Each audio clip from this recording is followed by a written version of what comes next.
the crisis in Europe, coupled with the fiscal tensions in the United States, China also showing some signs of uneasy growth.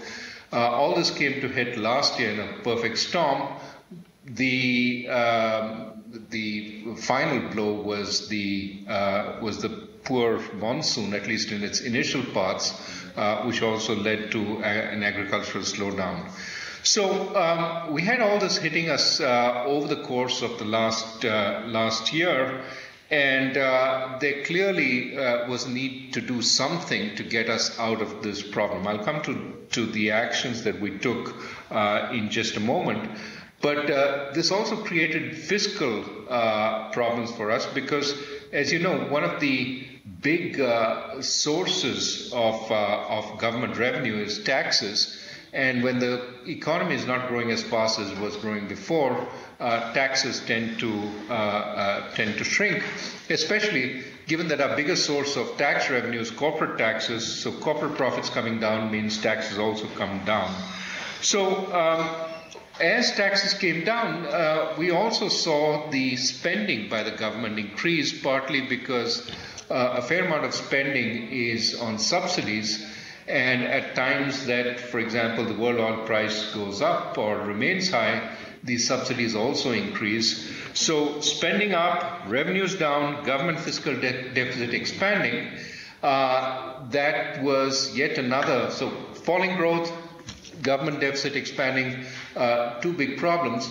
And a third big problem was that households, seeing high rates of inflation, decided to invest in assets which were more inflation immune, more specifically housing and gold. And what you saw was a substantial expansion in gold imports last year as well as this year. And you put those two together and you get, along with government dissaving, and you get a rising current account deficit. So slow growth, rising fiscal deficit, rising current account deficit. So not only does the government need to borrow more, but the country needs to borrow more from outside. And to complete the picture, of course, high inflation, which the Reserve Bank has with high interest rates, it has had some success in keeping non-food inflation, non-food manufacturing inflation down. In fact, core inflation is now on a month-to-month basis at about 2%, which is extremely good news going forward. The problem is food inflation is still very high and keeping up the consumer price indices, even though the wholesale price indices have come down. So why am I saying all this? Just to say that going into this budget, in fact, going into September last year, we were in a very tight macroeconomic situation. And the first order of business was to rectify that.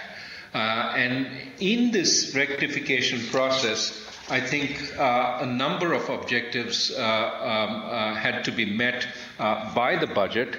The first is that we have to revive growth. A lot of the actions lie outside the budget, but some lie inside the budget. But the more important task of the budget is to rebalance national spending away from consumption to investment. And to the extent that the budget fuels government consumption, we need to back away from that, reduce the extent of government dissaving. One of the big things that we had to do before the budget and continuing into the future is to reduce the extent of distortionary that the government spends money on. Second important task for the government and the budget is to increase opportunities for savers to get substantial real returns on financial investments, so that not only they're but also they dissuaded going into assets like gold as an alternative, which hits us on a number of fronts.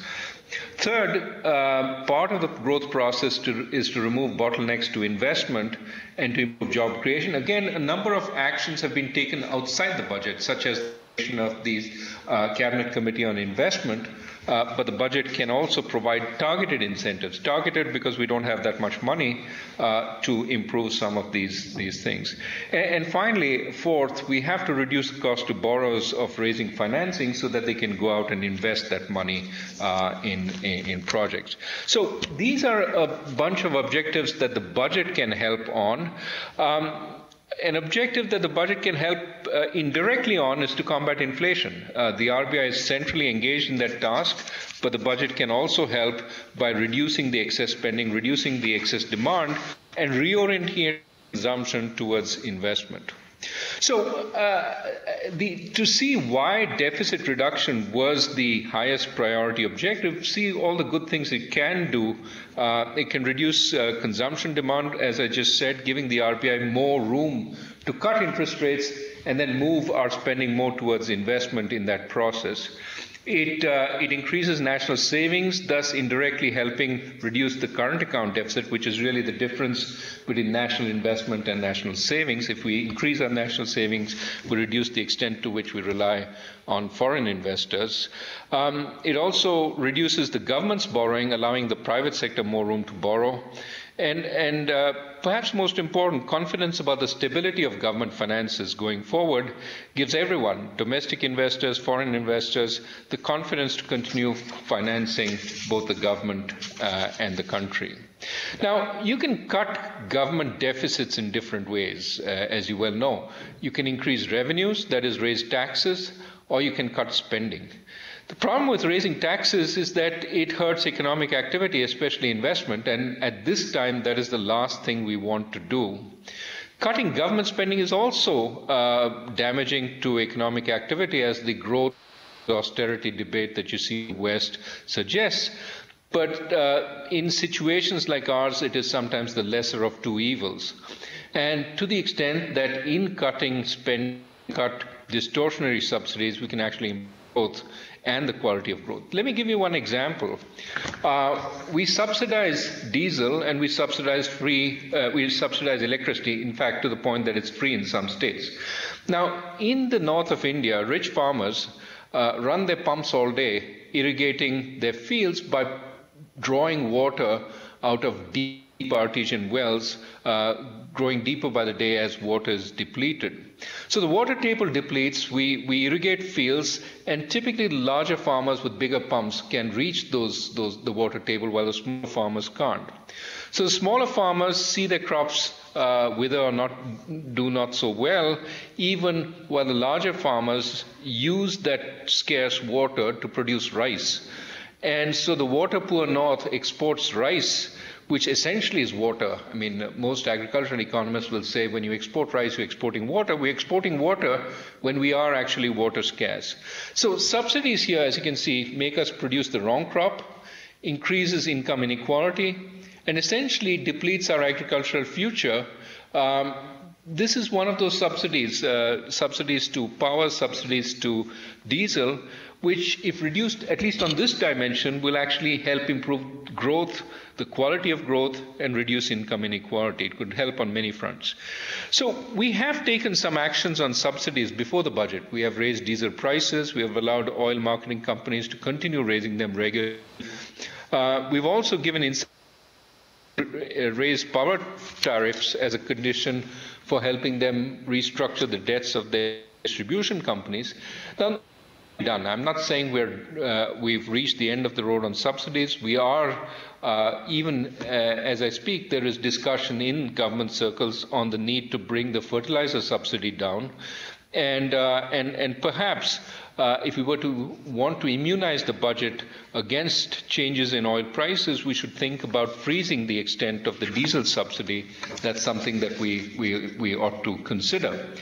But the point I want to get to is the big idea in the budget, which may seem like a one into it, is to contain a variety of spending so that the budget deficit is brought under control, down from look like hitting to the 5.2% that the government will hit this year, and the 4.8% that's targeted for the coming fiscal year.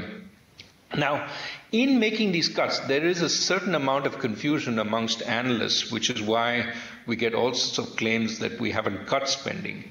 There are two parts of government spending. One is called non-planned spending, which is things like government salaries, and the other is planned spending, which is part of the various plans that are in place, various programs that the government has announced over time. Now, people tend to see the difference between these two as spending is current consumption by the government, planned spending is long-term investment. It's not quite that. Over time, the difference between the two has got blurred. So a lot of planned spending is really spending on a variety of government programs, some of which entail current consumption. So if you want to cut spending, non-planned spending is very hard to cut because a lot of the items are already fixed by various laws, by various commitments. So you really got to hit at planned spending, but within planned spending you have to be judicious and cut the parts, cut the fat, so to speak, rather than cut the muscle. And in 2012, as soon as saw that we were in danger of exceeding the budget target significant amount, starting in August, September, started taking actions to start reining in spending. The hit went to planned spending, in part because planned spending itself had been increased tremendously according to the budget for the year. So there was a lot of increase that was budgeted. There was a feeling that the government would not be able to spend all of it well and carefully, and therefore we could cut. But we could cut without cutting into muscle, but cutting the fat. And as a result, when you look at the budgetary numbers for this year, we've cut planned spending a tremendous amount and therefore made the numbers. There has been a real cut in spending. And given that we have shrunk budgeted the spending on planned expenditure this year, we could increase the spending for next year and still achieve fiscal targets. So when the analysts look at the numbers which reflect the increase, they say, oh, the government hasn't really cut spending. Well, it has, because it cut this year and therefore could still manage an increase next year and at the same time not exceed its budgetary targets. Now, of course, a lot of commentators worry about what might happen over the next year, which is an election year, and whether we will start spending again in a big way. It's hard for me to predict what will happen as a result of elections, but what I do want to emphasize is the finance minister has said repeatedly that he aims to hit the 4.8% deficit target without bells and whistles, that if we look like we are exceeding that target, there are measures that he can take and will take in order to meet it. So that's in some sense, that kind of statement should carry some credibility, especially given what he has done this year, relative to where a lot of analysts did not believe that we would bring the budget in at below 5.3, and it's only in recent weeks that they have come to believe that it will be possible. I think they should have the same level of credibility for next year. The second big sort of concern in the budget is that we have increased taxes on people while we haven't cut spending. Again, I told you we have cut spending substantially, but as far as taxes go, the entire additional revenue raising this year is 0.2% of GDP, 0.2 percentage points of GDP, around 20,000 crores, which is really a minuscule portion of the budget. It has been, in a sense, blown up as, for example, this what is termed the tax on the super rich. First, this is a temporary tax. It's a small tax. The so-called rich, I don't want to call them the super rich, in this country are taxed at much lower rates than, for example, in any European country or even the United States. But the tax to be vindictive in any way. It was merely an attempt to raise revenues a little in a time of difficulty, and it is meant to be temporary, and hopefully it will be a temporary tax. The whole intent behind the budget was to stay with a framework which people have gotten used to, which is 3 slabs taxed at 10, 20, 30, and not change the fundamental structure of the taxation regime to create some credibility for that.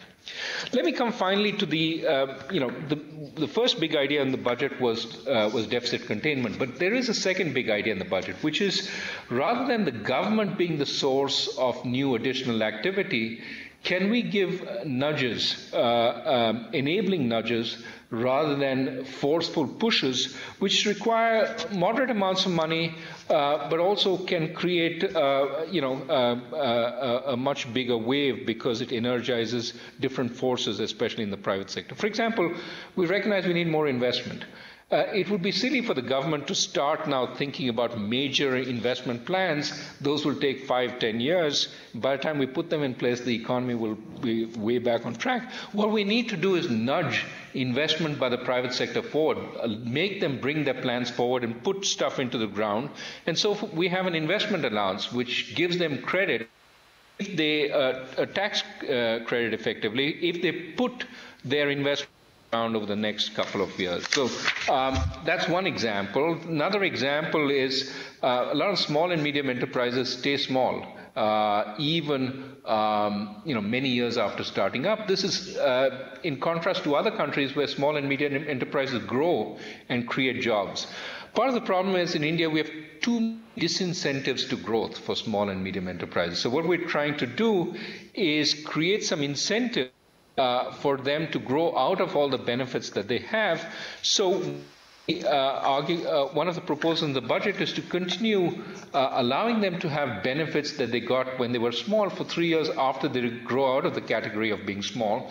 So by the time they turn around and say, we've spent 3 years a little bigger and gotten these benefits, they enjoy the benefits of being large. At that point, they don't want to turn back and become small again to enjoy some of the benefits of that they get being small.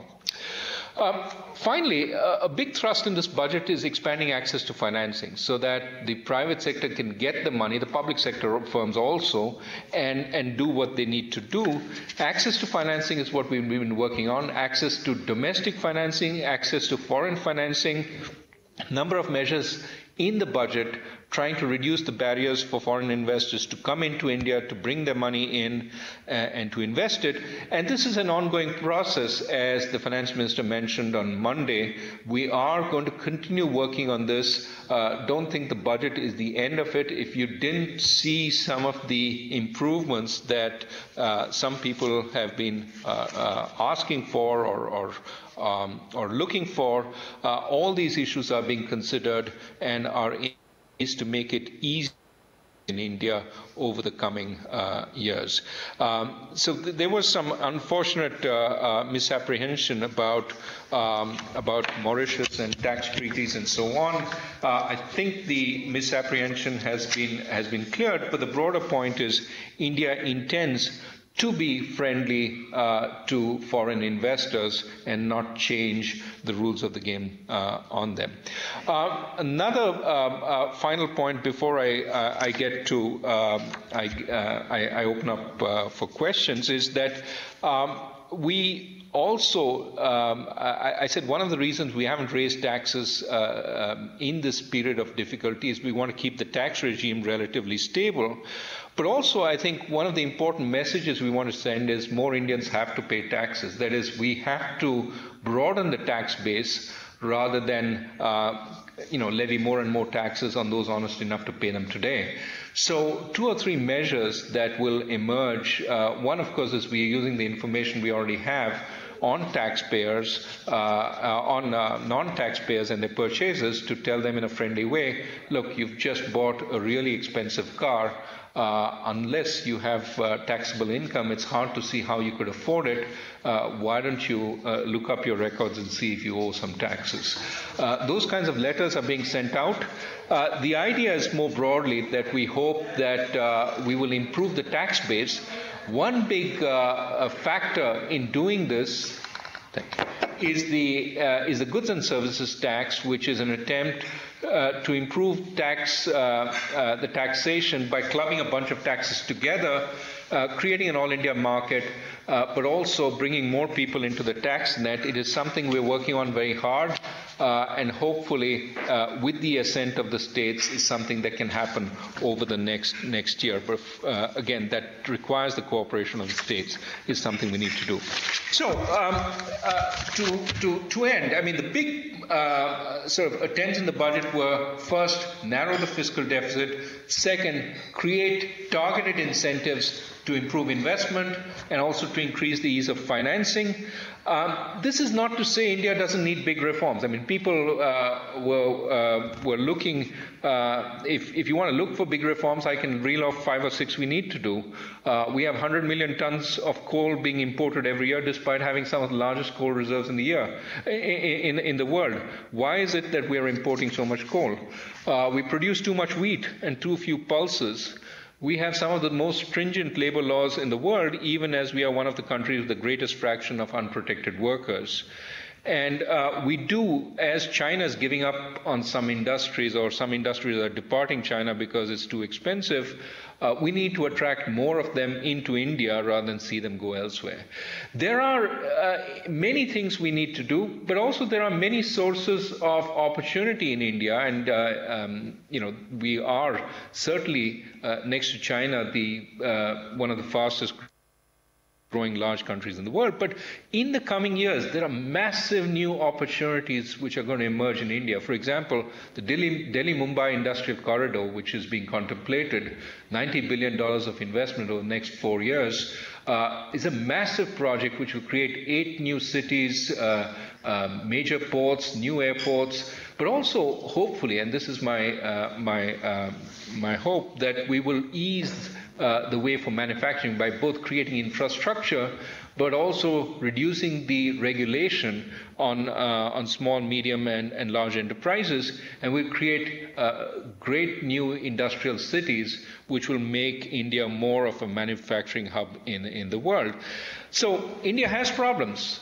But what I want you to understand is we understand what those problems are, and within the constraints, we are doing our best to alleviate them. They won't happen. They won't all get fixed overnight. We have to prioritize, and the priority right now is fixing the budget deficit. But there is a chipping away at all the other problems. And my sense is if you come to India every 6 months, you will see significant progress on every one of these dimensions. So with that, I think I've sort of given you a little bit of the philosophy behind the budget. Happy to answer questions.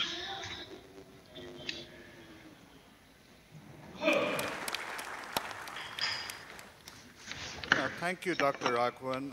We have about 300 very interested individuals.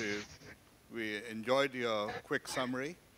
And there are 4 of us on the panel. I'm an academic, faculty member at the Singapore Management University. We have Mr. P.K. Basu, who's from Maybank. And we have Abhijit Ghosh and Indranil Chaudhary from PricewaterhouseCoopers. So we probably overrepresented on the tax side at this end. And so what we would like to do is start out with the 1 or 2 questions from the panel, and then we'll turn it over to the floor. Dr. Rajan, if I may just ask one fundamental question, which was also raised in today's gathering. The investment allowance scheme which has been proposed, it's a right scheme in the right direction, but why it is for a short period of time? Should it not have been extended for a longer tenure of 5 or maybe more years? Very good question.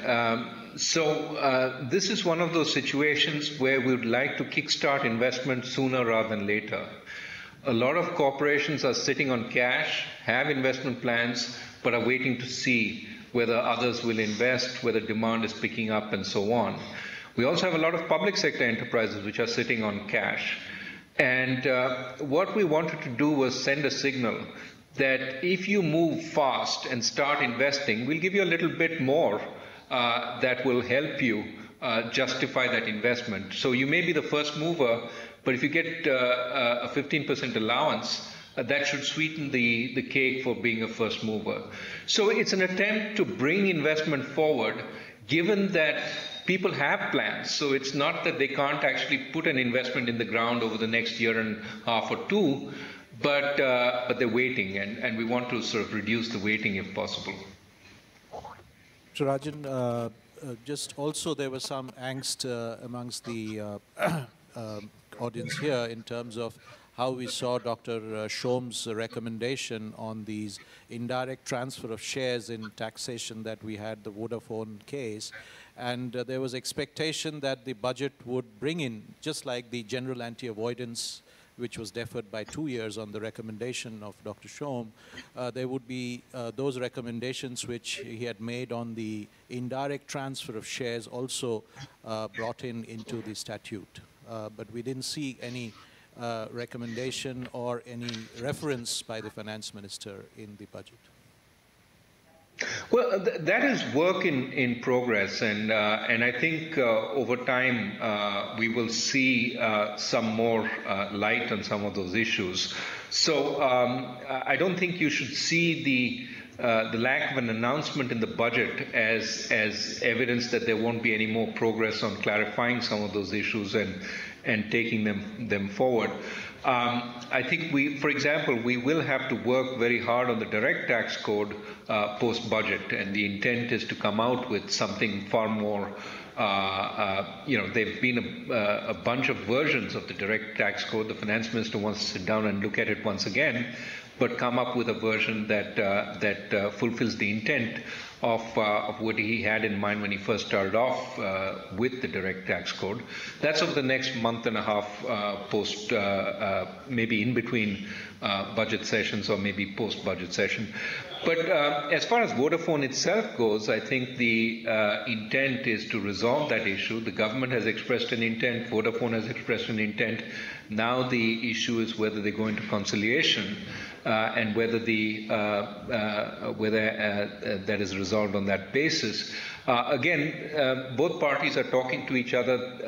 It's not resolved as yet, but I think both parties have indicated an intent to resolve it in a mutually favorable manner and get beyond it. So I think the finance minister has said again and again, the intent is not to have an adversarial tax regime. Now, in a world where all corporations have to reduce as far as legally possible the extent of taxes that they pay, there it is, and the government wants to reduce as far as possible tax leakage.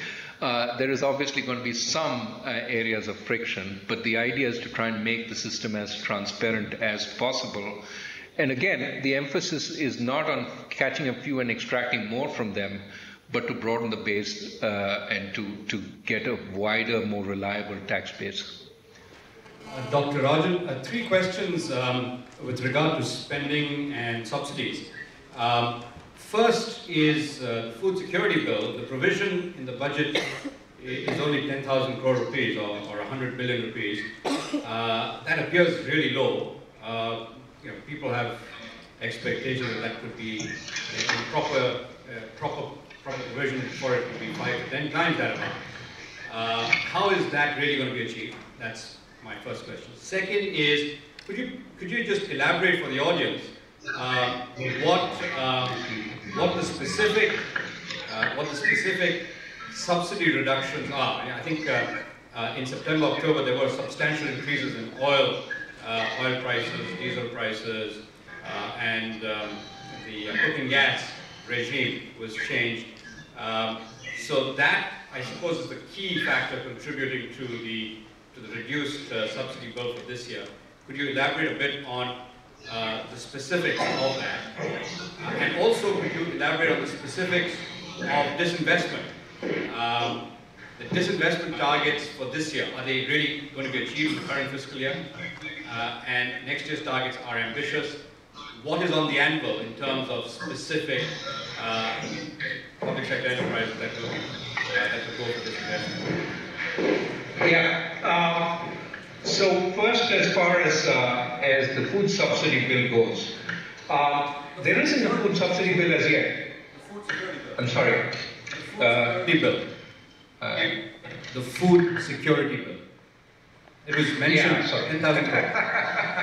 Yeah, slip of the tongue. Food security bill. I'm sorry. The food security bill, which is also a food subsidy bill, but attempts to subsidize food for the poorest of the poor, I think is certainly an important part of the UPA government's agenda. So. My sense is that at some point in this year it will become law because all the political parties seem to support it. But it's not yet law, and it's not yet clear what the ambit of the bill will be, because there's still some debate about who it will cover, to what extent, and so on, whether the states will be grandfathered, etc., etc. Because some states have plans of food security which are different from the center's plan for food security. I think what is clear is that in its full sort of rollout, it probably will be significantly costlier in terms of food subsidy than we have right now. I think the Food Ministry looks at an additional subsidy of about 20,000 crores. My sense is perhaps it might be more, depending on the eventual structure. However, we don't know what that is, and it is also not clear that the entire bill will be rolled out as soon as it is passed in the form that it is passed in. There will be a process of rollout, etc., etc. So, given that it will be a phased rollout and that we still don't have a bill, the finance minister has set aside some money for what he thinks will be a reasonable increase in spending on that account. I think in the longer run, to accommodate the food security bill, we will have to reduce the spending on other forms of subsidies. So by the time we get there, hopefully the subsidies on fuel and to some extent on fertilizer will be contained. Now you asked, the second question was why do we expect lower spending on fuel subsidies? Well, first, of course, we have reduced the extent of the gas subsidy by limiting cylinders to 9. But second, diesel prices are being increased at a steady rate every month. Now, if global oil prices remain where they are, we should be at world price levels in this span of about 18 months by the time this government, approximately by the time this government's time comes to an end. So in that sense, we are trying to reach world prices on diesel. They've already reached world prices for bulk diesel consumers, which is about 15% of the diesel consumption. Now, there are of course risks that oil prices increase, in which case the diesel subsidy will increase, and what we will do at that point is still open. But my sense is if budgetary calculations are going to be upset by large margin, we will have to take actions at that point. Again, what you should keep in mind is that nothing is cast in stone, that in the same way as this year we acted to contain the fiscal deficit, we will act to contain it next year if it looks like it's moving out of kilter. The third question you asked was on disinvestment. Now, the big problem with this that happened towards the end of the last calendar year was we actually developed a mechanism, this offer for sale method, which seems to be working now.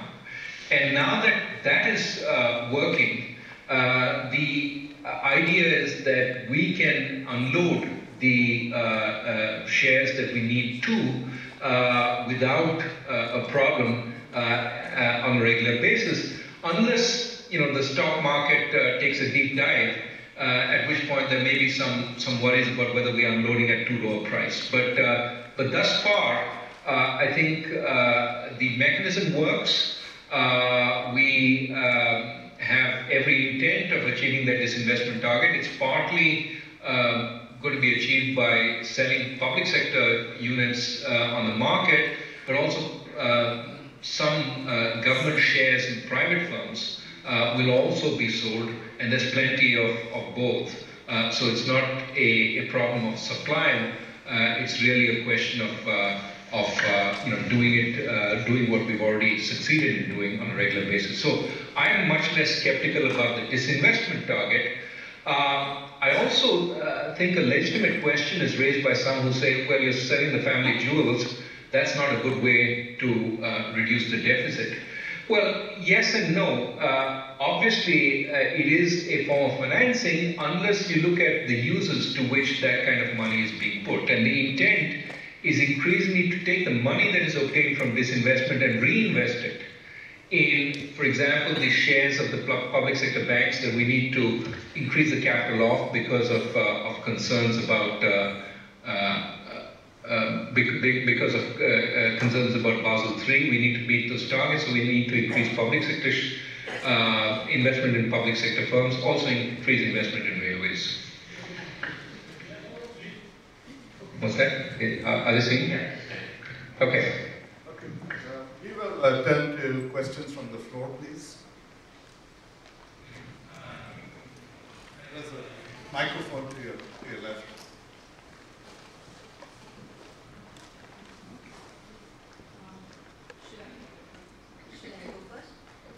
Hi, I'm Pallavi from ILFS. So we're having a long debate about discussion on the food subsidiary bill. Also to understand what are the SOPs or incentives that you may want to look at providing to the private sector to build out the logistics network, because a lot of our crops rot in the fields every year. I am not too aware of the private sector SOPs that have been given, so that the private sector can at least get into the picture and develop a supply chain network to help on at least the supply side. Is there any thought on that part of the problem? Good question. As I said, we don't have, and I thank the panelists for correcting me, we don't have a food security bill as yet. So the steps are, first we get a food security bill and understand what it aims to do, who it's going to cover, etc. Next, we have to develop that list of beneficiaries, get a sense of who they might be, and work that out. Third, we got to see the system of delivery. Is it primarily through the public distribution system? How much do we involve the private sector? And of course, with all this talk of direct benefits transfer, trying to transfer subsidy benefits directly to the individual, is there a way that we can find to transfer the food subsidy over time directly to the consumer, and therefore improve the quality of that subsidy transfer, reduce leakages and so on. Again, which would imply more private sector involvement.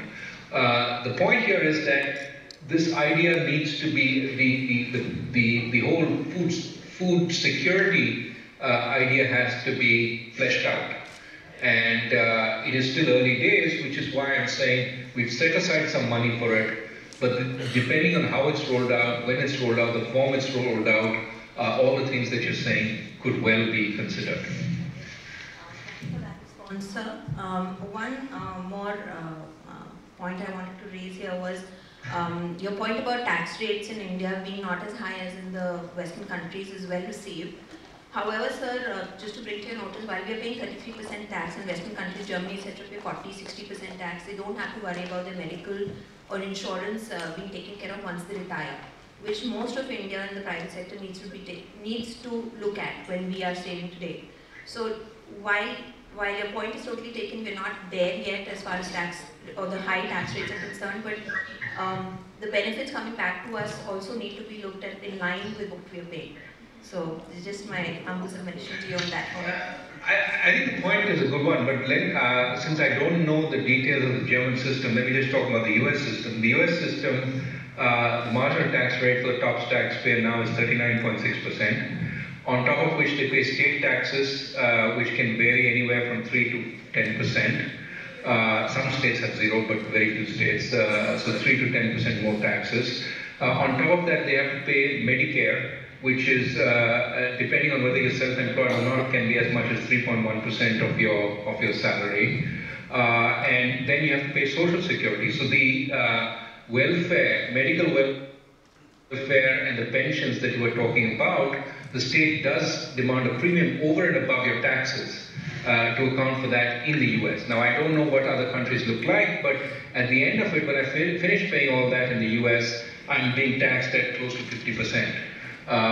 So the 33% should be compared not to 39, but to 50 at that point for all the other benefits. But I think the point really is not to say that we should be comparing with industrial countries. Of course, we could compare with Singapore or with Hong Kong, where tax rates are lower. So, the point, more important point is to say that 10, 20, 30 seems to be a middle ground, which is reasonable, and we don't want to get away too far from that. Yes, sir.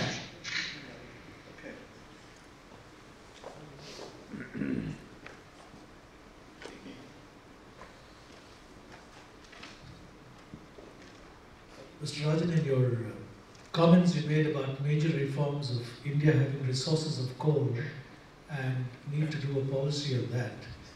I just want to bring to your attention about the power sector reforms that are crying for a rather immediate call, because a lot of the capacity that India has built for itself and is in the pipeline will rather get stranded and might even head towards disaster if some much needed power sector reforms are put in place. Would welcome your comments on that. Right. Prasad, I mean, it's a great point. I think it's a very good one. It points to two important features. One, because of investments in the power sector, a lot of power generation facilities are coming online over the next few years. That's good news. Bad news is we need to tie those generation facilities with the input supplies, whether it's coal or gas. And gas, of course, unfortunately, India has underperformed after the initial gas fines. We need to rectify that, and hopefully that will be rectified partly as a result of better pricing, but partly as more effort by the gas companies. Coal is the other big issue, and as you know, one of the big problems is that Coal India has delivered less than was anticipated, and some of the private ventures in attempting to generate coal have also not gone as fast, sometimes because of environmental permissions, sometimes because of managerial neglect and so on. So this is an area where clearly over the next few years we will need coal imports. And the big question is how to share the price. The coal imports are coming in at a higher price than the domestic coal. And so we have to find ways of sharing that, even while building out the necessary freight lines and so on to accelerate the dispatch of the imported coal to the places where it's needed. There are two or three things which need to be done on a priority basis. For example, 2 or 3 lines which, if built, not very long, but if built, would alleviate the logistical issue substantially. Also, the price pooling has to be something that is agreed to. These are all currently being worked on and are hopefully things that we will come to a conclusion on very quickly. But absolutely, this is first priority. There is a great sense of urgency that if we don't fix the coal issue, we are essentially creating deep problems for ourselves going forward. And of course, if we do fix it, the benefit is a tremendous bonanza of power, which will come online over the next few years. May I encourage people? By the way, I should say the action on trying to restructure the distribution companies is part of what you're talking about, because ultimately the generators have to get paid. And to get paid, the distribution companies have to raise money from the final consumer, And so one of the conditions of restructuring the debt of the distribution companies is that they charge appropriate tariffs to the final consumer. And you're seeing state after state starting to charge reasonable tariffs. Raghu, this is Vikram Khanna from Business Times. Good to see you again, even if it's like this. I'd like you to elaborate a little bit on the ramifications of the UID scheme and the Aadhaar program. I think a lot has been said about its impact on expenditure control and leakage control, but perhaps not as much has been said on its wider macro effects. And you're going to have something like, I don't know, 100 million plus people opening new bank accounts over the next couple of years. And so that's an enormous expansion of financial inclusion. So what kind of effects will that have? What would be the wider effects of that rolling out over the next couple of years? And while you're at it, could you also tell us about some of the problems that might be encountered in the implementation of a sort of very ambitious scheme like this? Thanks. Great question. And hi, I missed you as you slunk into the interview with the FM in our earlier visit to Singapore, but hopefully we get the chance to meet next time. But Vikram, the clear issue is first one of logistics, getting the logistics right on the direct benefit transfer scheme, and that requires marrying three different lists together. There is a unique ID which is being rolled out to the whole of India, so that's one. The second is for each scheme that the government has as a beneficiary list. Now for schemes like scholarships, it's pretty clear who the beneficiary is. But for schemes like the food security bill, it's much less clear who the really deserving, quote-unquote, deserving poor are. And a whole new method of identification has to be determined if we're going to do that well. So the second thing we need is a beneficiary list. Third thing we need is a bank account for each beneficiary. And all these three lists have to be linked together. So the key in doing the logistics right is getting these three lists, getting them cleaned up, getting them accurate, and then everything is a breeze, because you can just tell the bank, these are the beneficiaries I wanted to do, here's the Aadhaar ID, immediately it's up to the bank account, right? So I think the current pilot projects are an attempt to find out what's working, what's not working before we roll it out all over India for the schemes that are easiest to manage. And I'm glad that we're doing it this way. Pilot projects are really what we need to do in order to figure out the difficulties. And obviously, for a while we should expect, and in fact we should welcome journalists, activists going and finding out that X% of the people haven't got it, it's still problematic, etc., etc. So we work out the problems and before we roll it out all India. So this is clearly something important. What is less noticed, but I think equally important, is the political parties now see some mileage in this, which is important, because without political support, these kinds of schemes would die very quickly, especially given there are strong vested interests who benefit from the leakage and would oppose it. To the extent that now a variety of political parties, certainly under the UPA umbrella, see this as something beneficial, I think the political support will help roll it out. Now, in terms of the benefit longer term, I would think that one of the most important benefits is that instead of subsidizing a commodity which distorts its price, creates overuse and so on, you are effectively giving people purchasing power. And that allows to spend it on things that they think are important rather than things that you think are important. Think about empowering the poor. This is probably the most effective way of empowering them, because now they go to the dispensary in the government hospital. The guy has to pay attention, not because they're asking for a toll, but because they have money. and the same for a private sector shop across the street. So it does encourage better use, but also gives power to those people. And I think these will be very important effects as we go forward. Now, not all the effects are necessarily positive. The easier it becomes to send money this way, no questions asked, the more you have to worry about populist impulses to send money.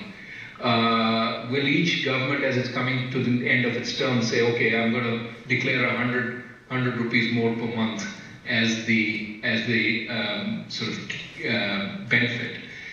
So we'll have to develop some constraints on this process also, so that it doesn't become a unmitigated dole. That it is targeted, it is at the most needy, and doesn't get out of hand. But I think as of now, the view is the benefits outweigh the costs, and it will help us reduce the overall subsidy bill even while giving the poor more choice. And I think that's a good target to aim for.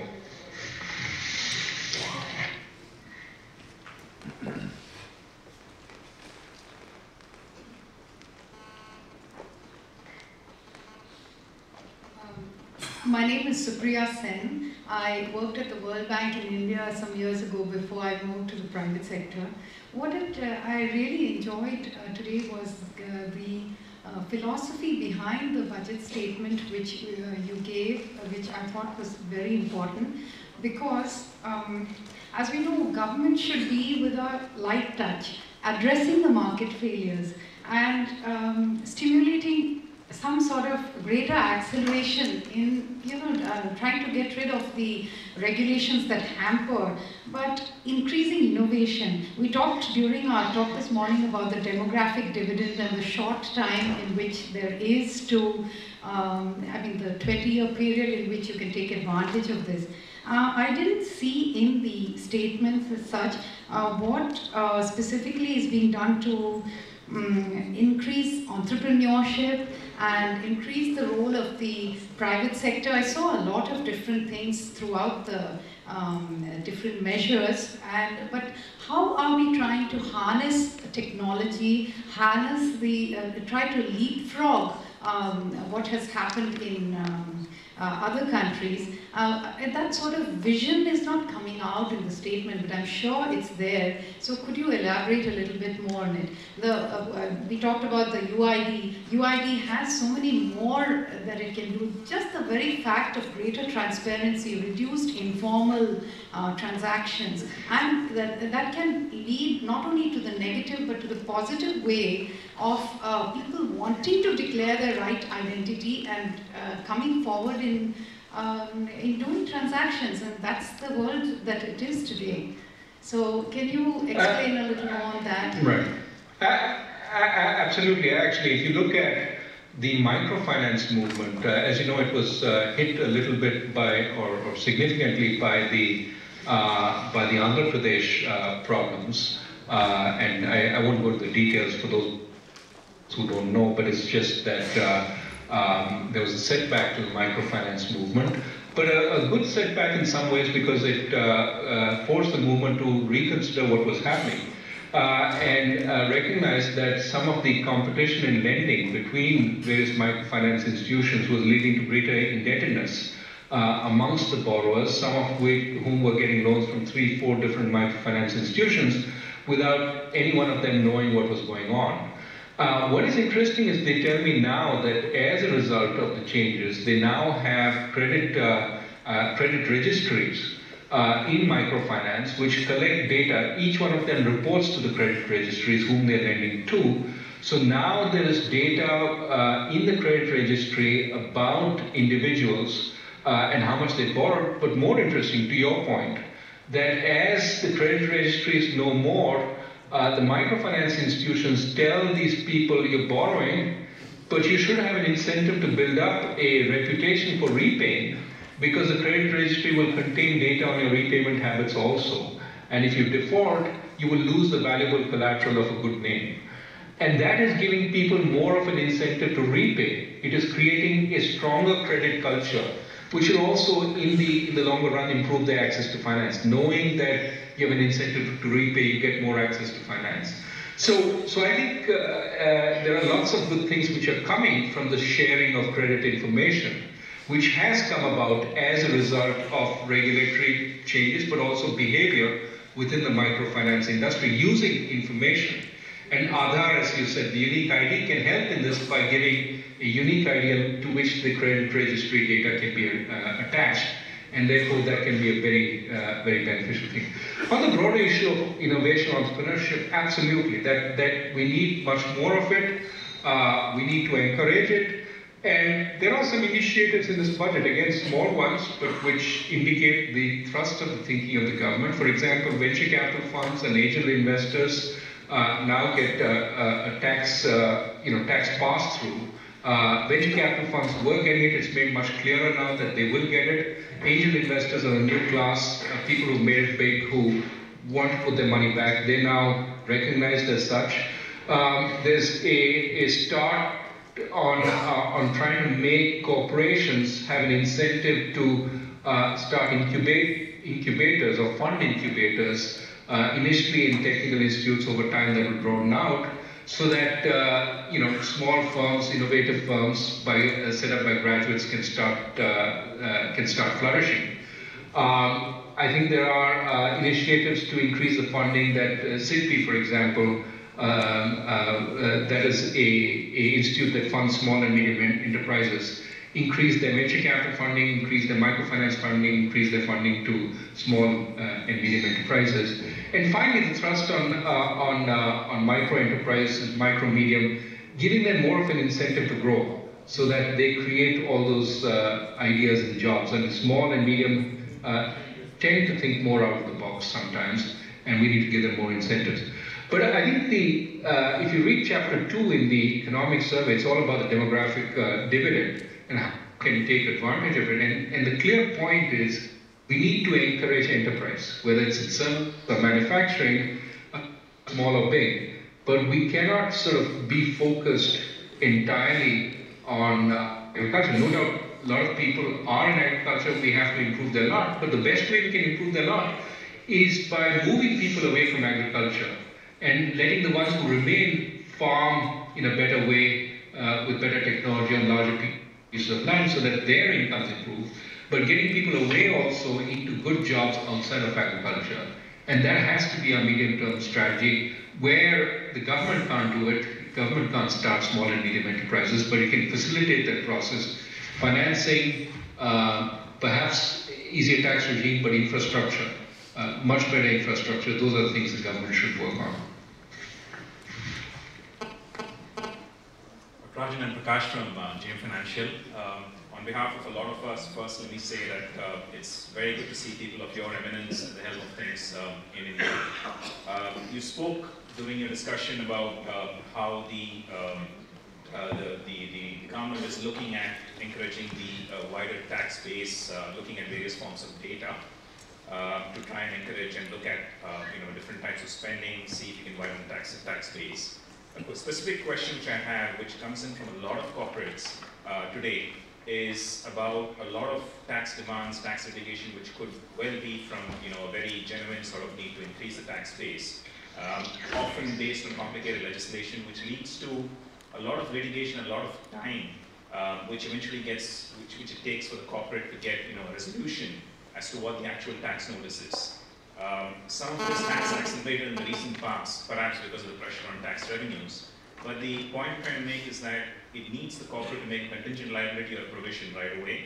And the litigation is often uncertain, takes a very long time to resolve. And that sometimes creates friction in business. Is that something which you have any thoughts on as to improve the accountability of the system from the other side, especially on demands which typically land up repeatedly after litigation is being clearly resolved, but over a period of a very long time? Thank you. No, it's a very legitimate, good question, and of course, in a year where you're trying to put some pressure to increase revenues, I have no doubt that certain taxpayers are facing more heat than they otherwise would. I think the finance minister, being a lawyer himself, understands some of these concerns, and we need to reduce the hassle cost of the system, which means clearer, brighter rules, but also a fairly quick and efficient dispute resolution system. These are things that are always sort of being looked at and being worked on. I think the concern about the large number of cases that are tied up is something that worries the government also, and quicker resolution in one way or the other without disadvantaging any side is something that we will be looking at. I mean, these are essentially what I'm trying to convey to you is we are aware of this problem, and the government is looking at what it can do. Of course, the government has a desire to protect its tax base, but it wants to do it in a way that doesn't create an adversarial environment. And we need to figure out how we can move forward on this. So it is a legitimate question, and I think there is continuing sort of effort to try and remedy it.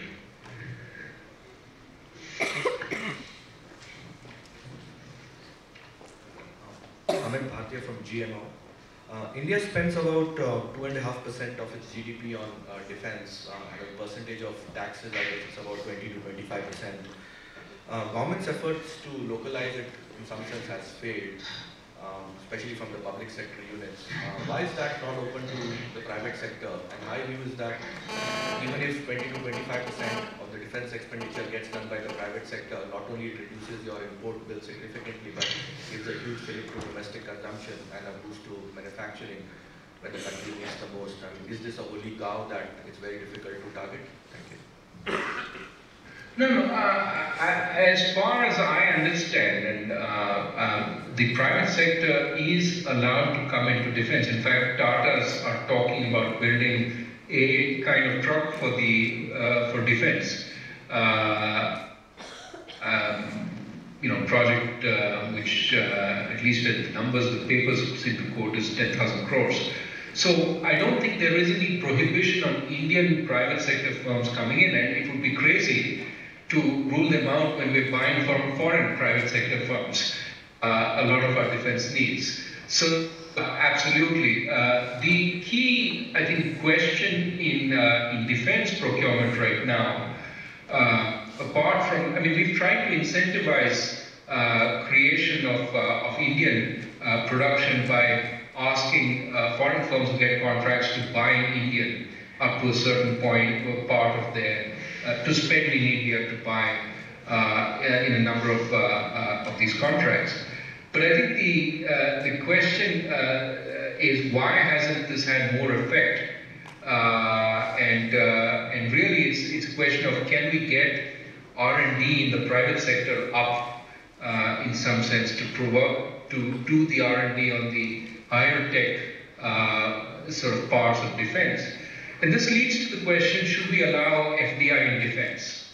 If the way that Indian defense private manufacturers are going to come up to speed is through joint ventures, where they learn something about the technology and then are able to push it forward, as for example our motorcycle manufacturers have done, then should we allow FDI in defense? And this is an issue of ongoing debate. My own personal sort of preference is to say yes. How can this be worse than importing such a significant part of your needs from abroad, where it's fully private foreign, forget partly foreign. We are dependent in that sense. But I think the debate is on that issue.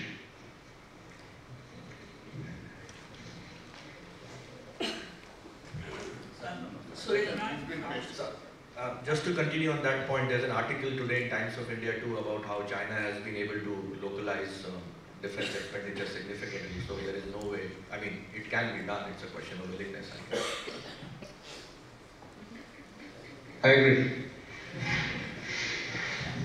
I'm Surinaran from the Institute of South Asian Studies here in Singapore.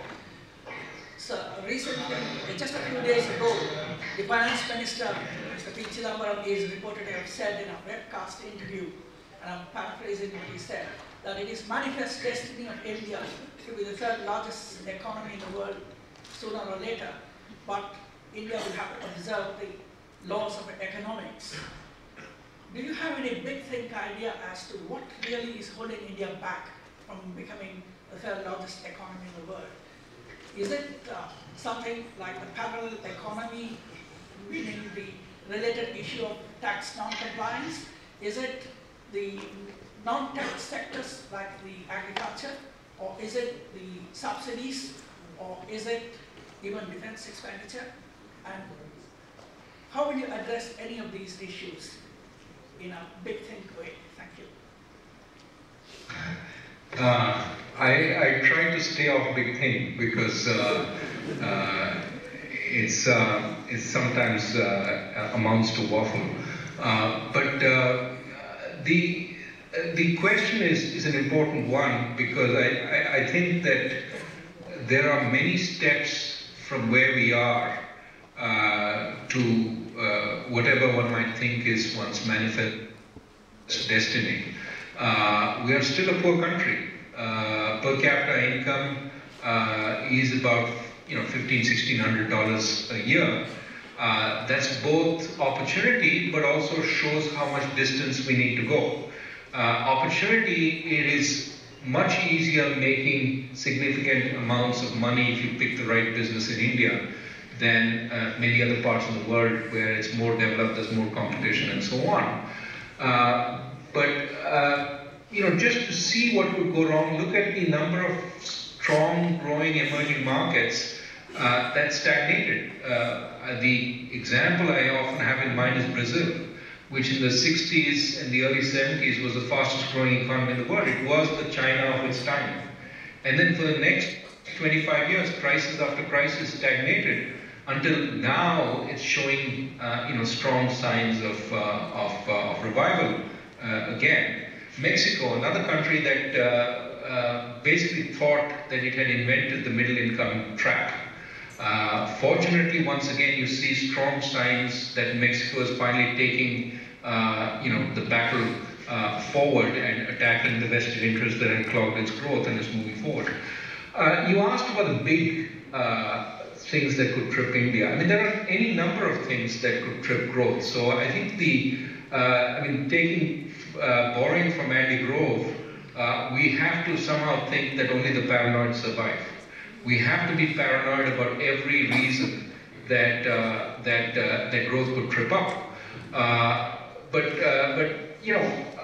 Many ways it could happen. Increasing inequality could create social tensions which trip up growth.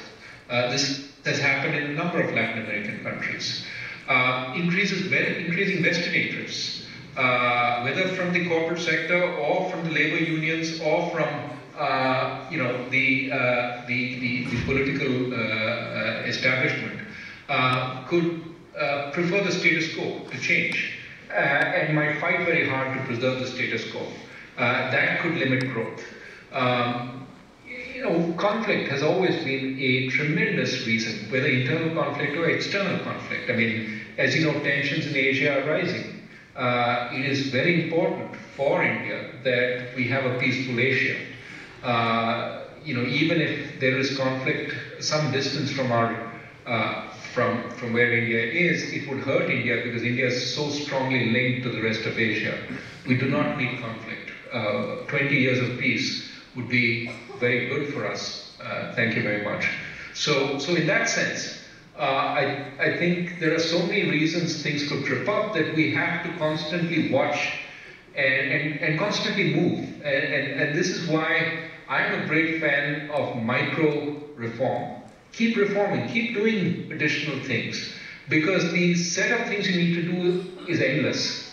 And if you stop and say, we're going to wait for the big one, you get caught in a whole lot of traps, and you may never move forward.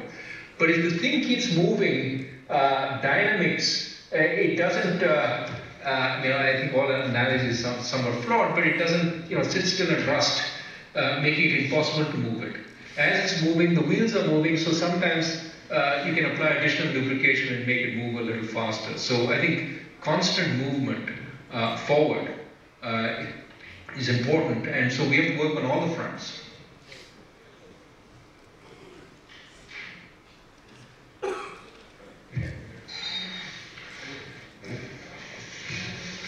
Maybe one more question?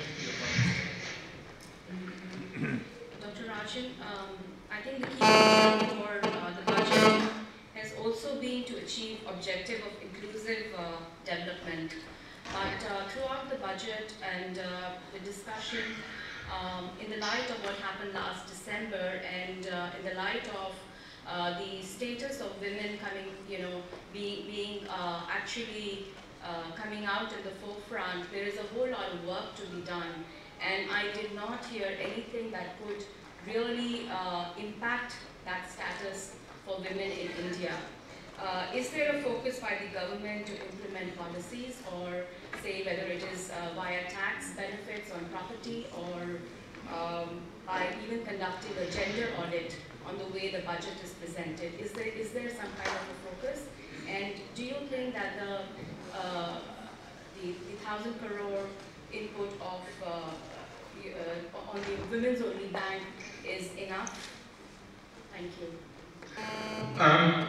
First, of course, India, as you point out, the December incident was tragic, was shameful, but in some ways it sort of epitomizes a larger problem with the status of women in India that we need to work very hard on.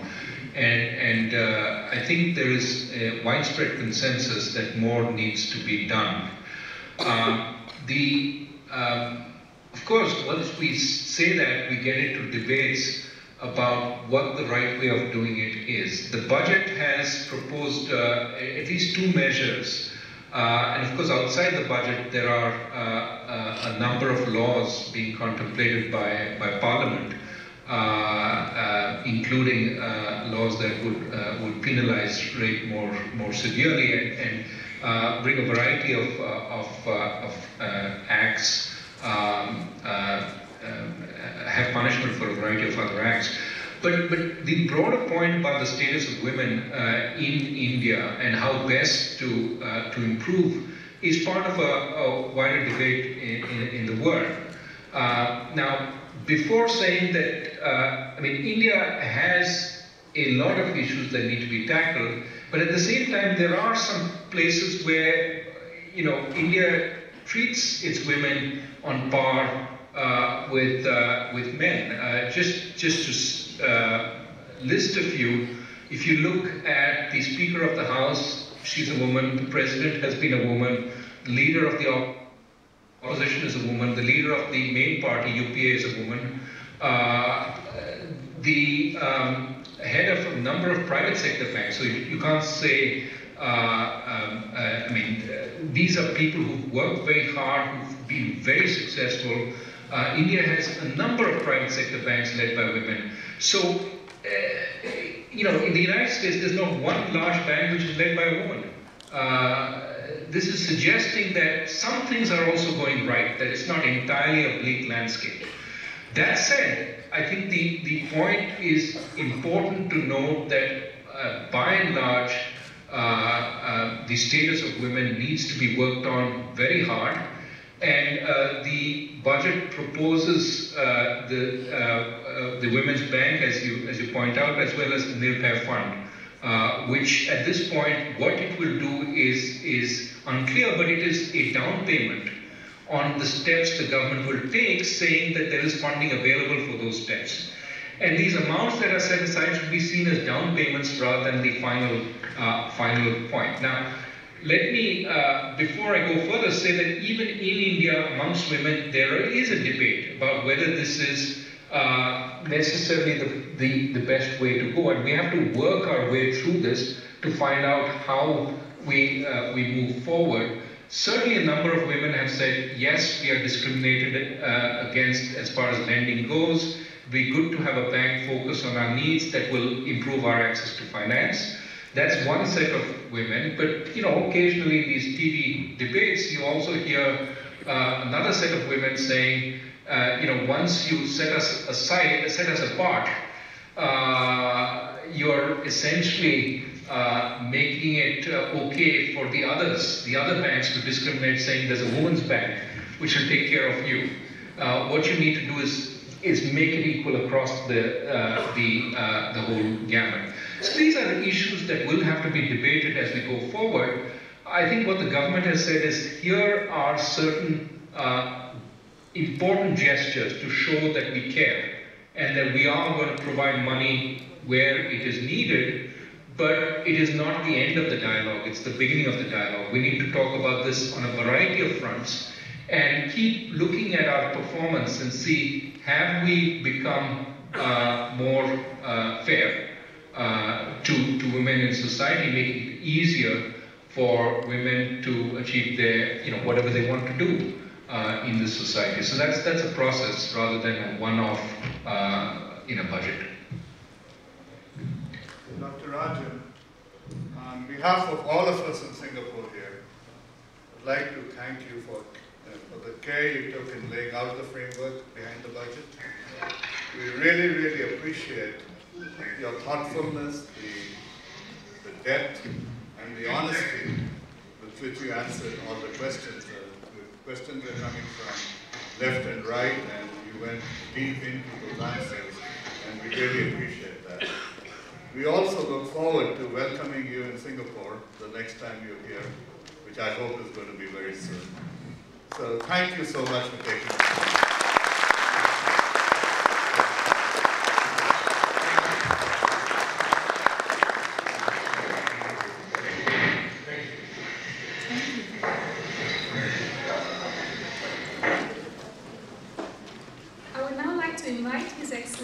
Dr. T.C.A. Raghavan to present tokens of appreciation on behalf of the organizers to the panelists. Your Excellency, please.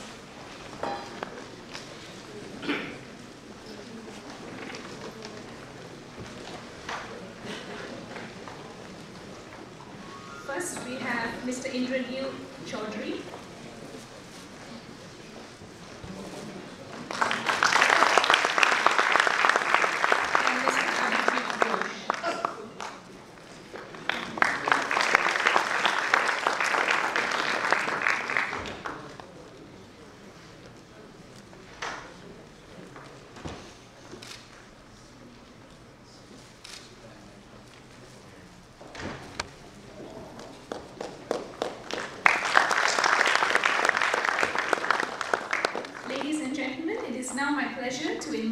Mr. Anil Kishora, Chief Executive Officer, State Bank of India, Singapore, to deliver the closing remarks for the event. Mr. Kishora, please.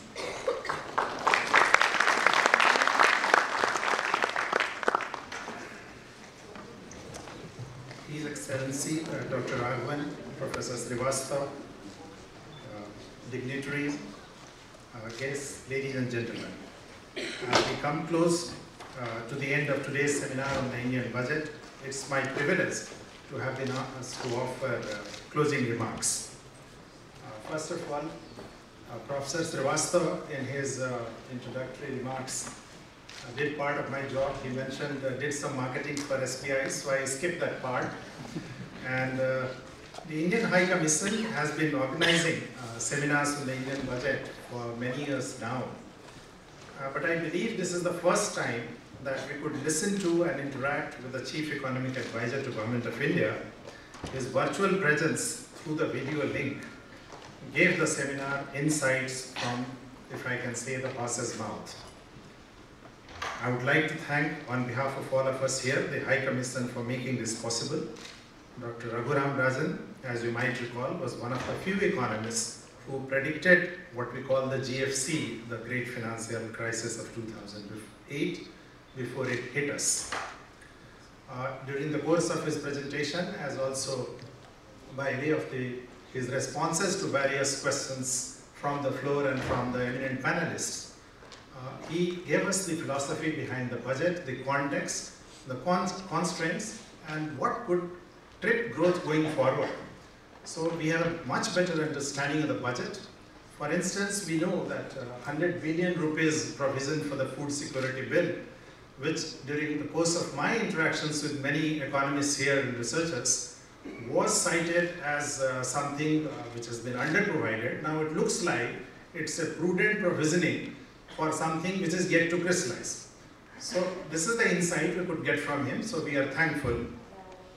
And may I put on record our appreciation for Dr. Rajan for sparing his time and sharing insights with us today. I would call it that it was the icing on the cake.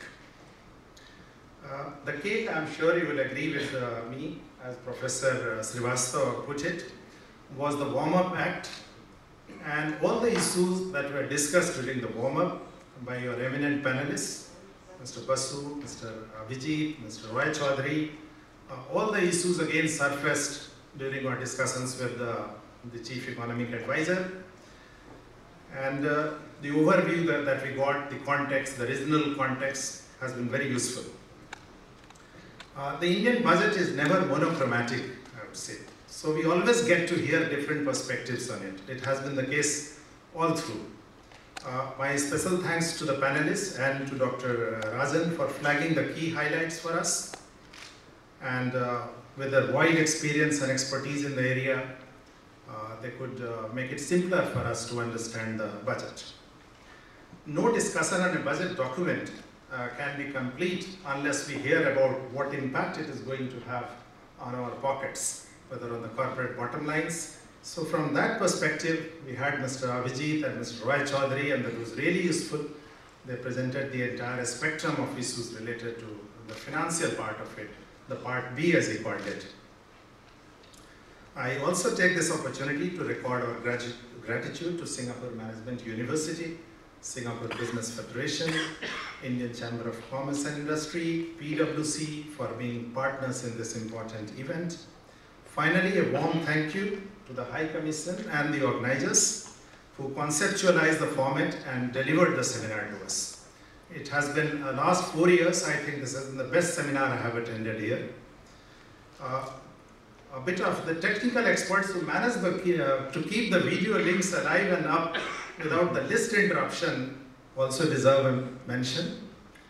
Before I sign out, thanks to all of you, to the audience, to all the people who asked questions for their participation in the seminar and making the interaction so lively. So thank you all. Thanks a lot.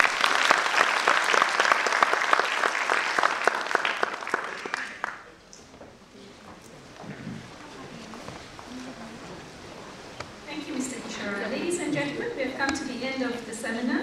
We hope you had a fruitful and engaging session. We would like to invite all of you to a lunch reception at the foyer outside the auditorium.